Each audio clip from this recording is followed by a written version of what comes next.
The subway screeched into the station, rattling the floor as Marcus stepped inside, shoulders heavy from another 12-hour shift at the warehouse. His back ached, his boots were worn, and the stale smell of metal and sweat clung to his jacket. The car was already crowded, every seat filled, people packed shoulder to shoulder, eyes glazed over in the dull glow of phone screens. Marcus exhaled through his nose and grabbed a pole near the door. Another long ride home. Another night spent counting the stops until he could finally drop onto his bed. He scanned the car absently. Two teenagers laughed at a meme on one of their phones. A man in a suit tapped furiously at his laptop, earbuds in, oblivious to the world. An elderly woman clutched a grocery bag full of fruit, her eyes tired but kind. It was all so ordinary, the quiet rhythm of city life, everyone locked inside their own little bubble. Then she entered. At the next stop, the doors slid open with a metallic sigh, and a pregnant woman stepped in. She looked to be in her late 20s, maybe early 30s, wearing a loose gray coat and holding a small paper bag like it contained something fragile. Her eyes darted around the car, searching for a seat. None were free. For a brief second, she placed a hand on her belly and steadied herself as the train jolted forward again. No one moved. Not the teenagers. Not the man in the suit. Not the woman with the groceries. Marcus felt that familiar twist in his chest. He'd seen this kind of thing too many times, the silent refusal to act, the way people pretended not to notice. He watched as she adjusted her weight, one hand gripping the overhead bar. Her knuckles were pale from the strain. She looked exhausted, the way someone looks when they've been standing too long and smiling too hard at people who look right through them. He didn't think about it, not really. He just heard himself say, "Ma'am, please, take my seat." The words cut through the humming of the train. Heads turned, eyes flickered toward him. The woman blinked, as if unsure she'd heard right. "Oh, no, it's okay," she said softly, her cheeks flushing. "You look tired too." Marcus shook his head, already standing. "I'll be fine, please." He stepped aside, gesturing toward the empty seat he'd just vacated. She hesitated a second longer, then nodded. "Thank you," she murmured, lowering herself carefully onto the seat. The relief on her face was instant, subtle but unmistakable. She adjusted her coat, exhaled, and gave him a grateful smile. Small, genuine, the kind that seemed to cut through the noise of the train. Marcus gripped the pole again, feeling the train lurch forward. He was tired, yes, but suddenly the exhaustion didn't weigh as heavy. He found himself studying the way people reacted, or rather, didn't. A few had glanced up, then gone right back to scrolling through their phones. The man in the suit didn't even lift his eyes from the screen. One of the teenagers whispered something to the other and smirked, but Marcus didn't care. The woman, meanwhile, seemed lost in thought. She kept glancing up at him, as though she wanted to say something more but couldn't find the words. Maybe she was shy. Maybe just surprised someone had noticed her. Marcus smiled faintly and looked out the window at the blur of tunnels and shadows flying by. He thought of his mother, how she'd always told him, "Son, you don't do the right thing because someone's watching. You do it because it's who you are." That lesson had stuck with him all these years, through long days, small paychecks, and moments like this when doing the right thing didn't earn applause, just a tired smile from a stranger. He adjusted his jacket and shifted his weight as the train jolted again. The woman steadied, her paper bag on her lap, and whispered another quiet, "Thank you." He nodded back. The stop announcements crackled overhead, but Marcus barely listened. For the first time that day, he felt a kind of calm settle over him, not the tired numbness he usually carried, but something softer. A reminder that even small acts could mean something. Across from him, the teenagers had stopped laughing. The man with the laptop finally looked up and gave Marcus a quick, almost embarrassed nod before returning to his screen. The old woman with the groceries smiled faintly. Maybe, just maybe, kindness was catching, even in tiny doses. Marcus looked back at the woman. She had her eyes closed now, one hand resting protectively on her belly. He didn't know her story, didn't need to. He just hoped, whoever she was, she'd get home safe. The train roared into the next station, the doors hissed open, and a wave of new passengers pushed in. The woman's eyes opened again. She glanced at Marcus once more, like she was memorizing his face, and smiled, wider this time. Marcus smiled back. He didn't know that moment would change everything.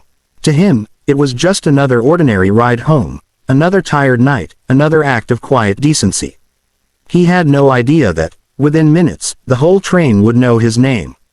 When the train slowed at the next stop, Marcus barely noticed at first.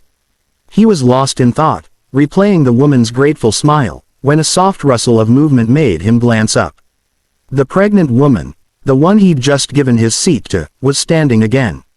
Her paper bag rested on her lap, and she was gripping the pole for balance.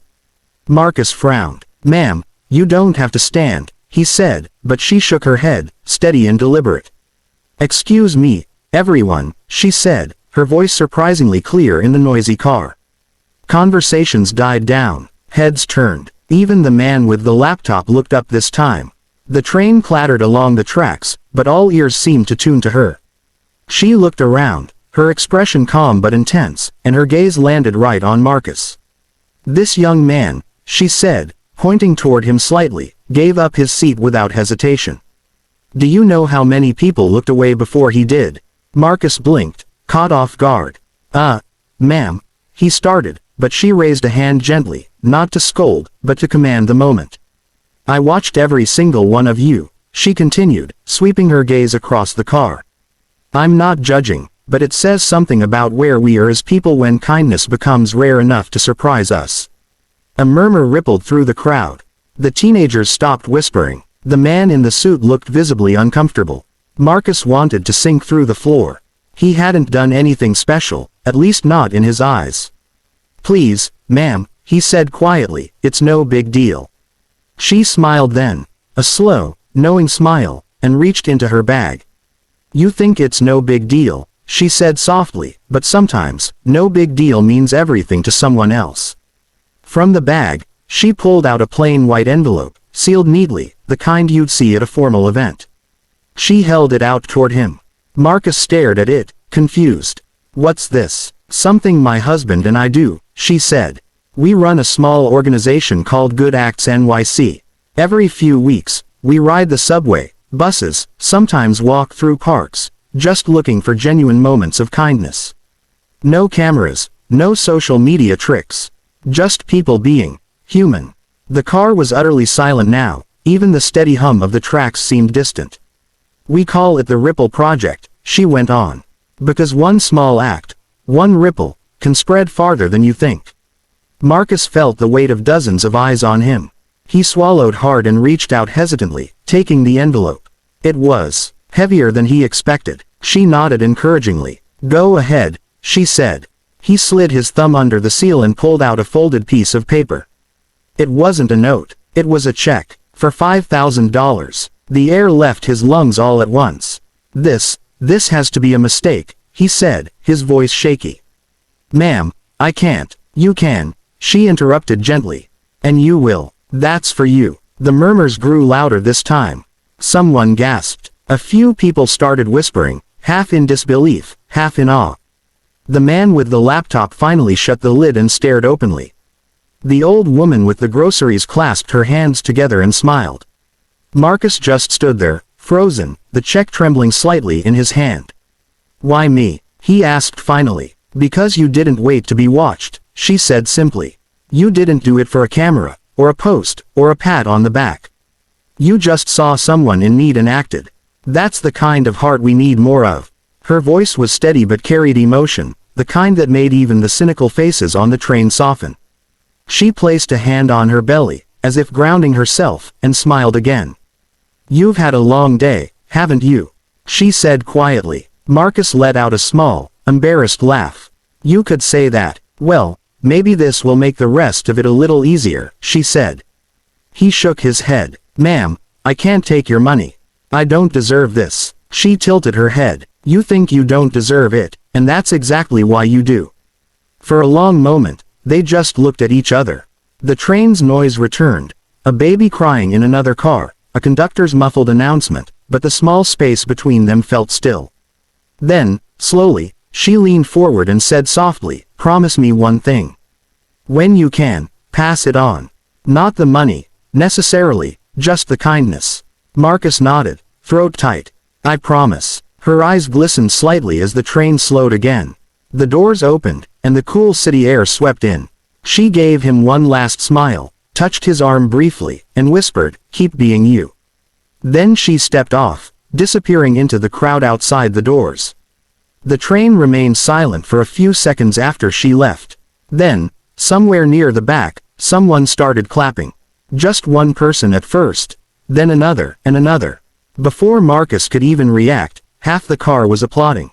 He sat down slowly in the seat she'd left, still holding the envelope, still trying to make sense of what had just happened.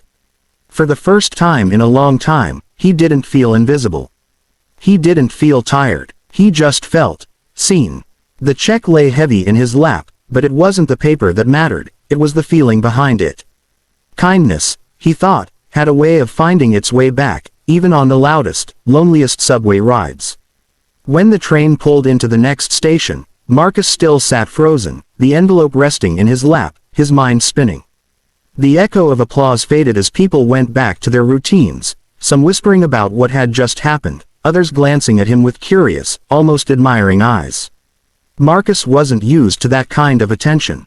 He'd grown up in a world where people didn't often look twice, where kindness was something you gave quietly, not something that turned heads. Yet here he was, holding a check worth more than what he made in 2 months, all because he'd done what he thought any decent person should do. He looked down at the neat handwriting on the check again. $5,000. His name on it. Real, tangible proof that something extraordinary had just happened. But it didn't feel real. It felt like a dream he'd wake from the moment the train jolted again. The old woman with the grocery bag leaned toward him, her voice soft. "You're a good young man," she said, smiling. "Don't let anyone tell you the world doesn't notice that." Marcus managed a small smile. "Thank you, ma'am." When his stop finally came, he stepped off into the cool night air, the city's hum wrapping around him. The streets glowed with neon signs and the faint drizzle that always seemed to hang in the air after midnight. He walked slowly, the envelope still clutched in his hand, his thoughts tangled between disbelief and something else, responsibility. What was he supposed to do with this money? Keep it, share it, pretend it hadn't happened. By the time he reached his small apartment in the Bronx, his exhaustion had returned, but so had a quiet determination. He sat at the small kitchen table, peeling off his jacket, staring again at the check. The woman's words echoed in his mind. Pass it on. Not the money, the kindness. He laughed softly under his breath. Guess I don't have an excuse anymore, huh? The next morning, the city was just as busy, just as indifferent as ever. Marcus stood again on the subway, the same line, the same route. But something in him had shifted. His posture, his expression, there was a new steadiness, a new light. He'd already decided that half the money would go to the shelter a few blocks from his job, the one that had helped him years ago when he was fresh out of high school, struggling to get by. The other half, he'd keep for rent and repairs, maybe finally fix the leak in his ceiling. But the real reward wasn't the money. It was the reminder that kindness still mattered, even when no one was looking.